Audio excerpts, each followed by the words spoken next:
You are the same people who say that baneful magic don't have no consequences.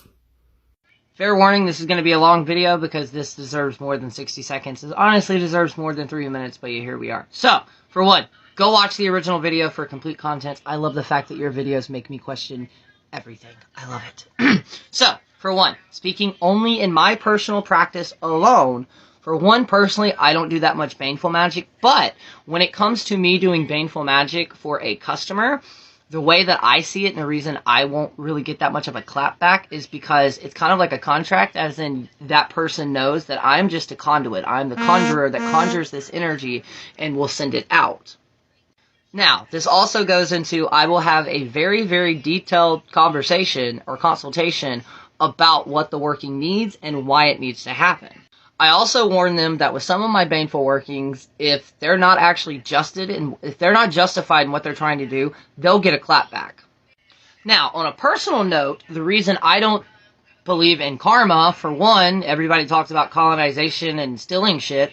Y'all do, not you, but everybody else who sees this, y'all do realize that chakra systems that we use in the Western world also linked with karma. It's not even half accurate at all. Secondly, if people actually looked up the real true term of karma, of how it's supposed to be used, the karma that you deal with in this life is from your past life. The karma you rack up in this life will go on to your next life. Now, with that all being said, you do make a very valid point of nobody saying what happens if you were to actually practice a closed practice. The problem with this, and the reason it's so confusing, for an example, I practice Southern Conjure. If people actually did their research, they would know that Southern Conjure is not a closed practice in whatsoever. But with that, I was told that there are certain herbs that stem from African magical properties due to the fact of how Southern Conjure was made, specifically High John the Conquering Root, that I would not be able to work with its spirit due to the fact of how I look. That was wrong. I worked with it multiple times.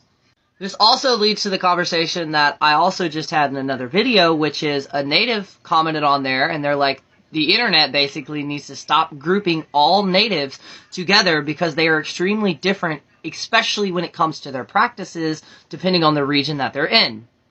So, with that being said, now I do believe in a ripple effect, and this is more science, as in, kind of like the butterfly effect, as in, it doesn't matter the amount of energy, big or small, that you throw into a pond. If you throw a tiny rock versus a big rock, you're still going to get the same reaction. It's going to cause ripple effects to ripple outward.